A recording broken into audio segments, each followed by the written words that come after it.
How do we get this? So they decided, let's test this out. They were very clever, found a way to fire one photon at a time at these slits.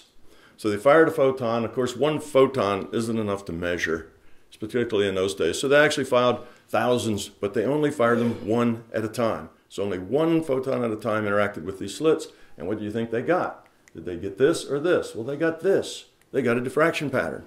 Now, how was that? You were sending particles in these slits, and you got this diffraction pattern. Well, they didn't understand that very well. So they said, well, let's look and see what's going on at those slits. So these little red things are symbolizing detectors. So they put photon detectors there and said, let's see what's happening at the slit. And when they did, sure enough, they occasionally, when the photon got fired, they'd find that it would go through this slit. And when it did, they'd get a little thing from their detector. And when it did, it'd go straight through, just like Newton said, and stop right at the back behind the slit. And when one went through this slit, it would stop right there. And they got this pattern. So then it was thinking, well, it's the detectors are making the difference. When we detect it, we get this, and we don't detect it, we get this. So whether it was by just luck or whether it's because they were clever, I don't know. But fortunately, one of them decided to leave the detectors on, because if they turned off the detectors entirely, of course, they got this. And the idea was, well, the detectors are interfering. So somebody decided to leave the detectors on, but just not take any data. In other words, the detectors were there detecting, but they just weren't collecting any data. So if it was, let's say, going to a magnetic tape, then there was no magnetic tape loaded. Okay, the head of the tape was still showing what the detector said. The head of the tape was still oscillating because the detectors were working. The detectors were still detecting. Well, what do you think happened? They got this. They got the diffraction pattern. Okay, so what it turned out was that if they looked, if they collected the data, okay, then they get this. If they didn't collect the data and they weren't looking, they got this. That let them know that it was the actual conscious act of taking the data that made the difference as to whether light was a wave or light was a particle. Well, that was a really big deal. Okay, suddenly, you know, life wasn't clear anymore. It had been real clear up to that time, and it wasn't clear. Okay, go to the next one. Here's how that works. A bright young guy named Erwin Schrödinger, German. He was a graduate student, and if you'll notice in physics, most of the big breakthroughs occur with young people because they haven't been in the system long enough to understand what's impossible. So they're still open-minded. They can still think out of the box because they haven't gotten educated enough not to be able to do that. So what he said is, well, look, these things come through here one at a time. The photon obviously can't break up into pieces. You know, a photon's a photon. So it must be going through here, and some of the time it goes up here, which was a smaller spot. Some of the time it goes, each one of those photons must somehow pick a place to go, but it always picks one of these spots and never picks the spaces in between.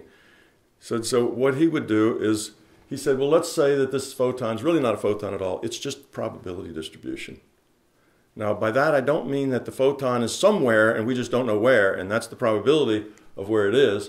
I mean that the photon doesn't exist as a particle. It's a probability distribution.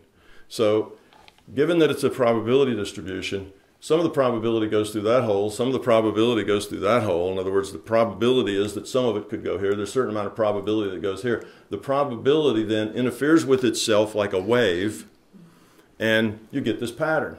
Well, when he did that with the math, of course, it worked, and he got the pattern, and the physicists of the day looked at it and shook their heads and said, graduate students, you know, I mean, okay, you got the answer, but it doesn't make any sense. Well, then they took his methodology and they applied it to other things at the day, and guess what? It got the right answers there too. And it kept getting right answers. So physicists had to take it seriously, even though it didn't make any sense. Quantum mechanics now is one of the most successful branches of physics ever, and it still doesn't make any sense, you see? To physicists, they still don't understand it, but you're going to understand it by the end of this day. You know, you will understand it, and you'll have that much up on physicists. So that's it. These particles are just probability distributions. Now, here's the way it was. Here's the way that was described. At this point, do we have another one of those slides? Okay.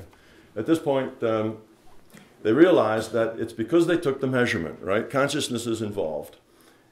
They said that the probability wave function collapses to a physical particle when the measurement is made. Okay? The measurement collapses the wave form to a physical particle. So because they made the measurement here, they got a physical particle there. And when you have a physical particle, just like Newton says, it travels in a straight line until it hits something.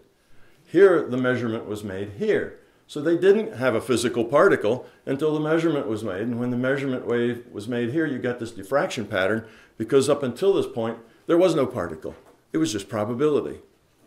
You see? So that was the answer. That's still the answer. All right? Now, I'll give you a couple of quotes from some of the, we'll go one more slide there. To people who helped develop quantum mechanics. First is from Eugene Wigner. And he was a Nobel Prize winner. He was one of the leading scientists that worked on the original quantum mechanics. He says, "It will remain remarkable in whatever way our future concepts may develop that the very study of the external world led to the scientific conclusion that the content of the consciousness is the ultimate universal reality." Again, these are not New Agers, right? New Age hadn't happened yet. This is back in the early 1900s, 1950, 1920, 1925, that kind of time span.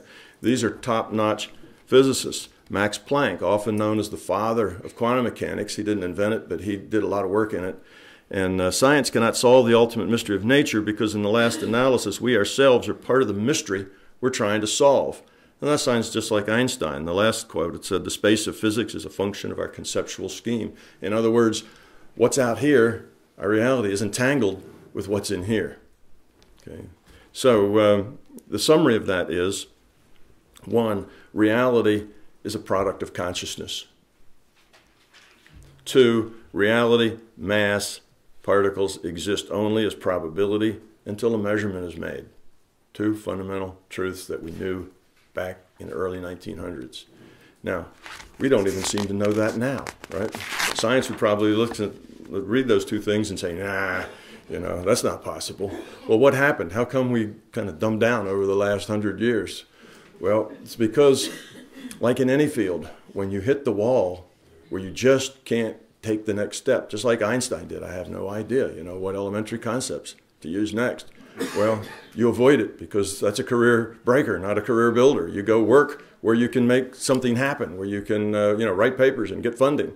So this whole concept was just kind of walked away from because nobody knew what to do with it. It was a dead end, just like Einstein got dead-ended. Okay, now let's bump up to the present time. We're going to get contemporary now. Edward Fredkin started in 1992 a digital physics movement. Edward Fredkin is still a major physicist, one of the big guns, if you will, in physics still today. He's still a working scientist, highly respected. He came to the conclusion from his science, and very well done science at that. He presented this at a physics forum, that we must be living in a computer simulation, that our reality is digital, it's basically information, and we're computed. Okay? Now, it takes a brave man to stand up and say that in a physics colloquium in 1992, but he wasn't saying this because he saw it in a dream or he felt like it was a neat idea. He had science that led to that conclusion. Okay? That was a scientific fact in his mind. Well, of course, if you tell people that we're living in a computer simulation, the first question is, where's the computer and who's programmed it? Well, he said his science didn't tell him anything about that. So he just called it other. He said the computer is in other, quote unquote. And that he had no idea where other was, but he did know that the rest of this was a fact, whether he knew about other or not. So then we have Nick Bostrom. He's now head of a department at Oxford. Okay? So again, no person of light reputation. He worked in Ivy League school here in the States. He has advanced degrees in both philosophy and in physics. And he wrote a paper called "Are You Living in a Computer Simulation?" And the bottom line is, he said, it's very probable that we are all living in a computer simulation. Okay, now the last guy, he's not a physicist. He's actually a mathematician. He works at the Center for Discrete Mathematics and Theoretical Computing. And This had been around now, you see, for a decade. 92 had been around for about a decade, and this came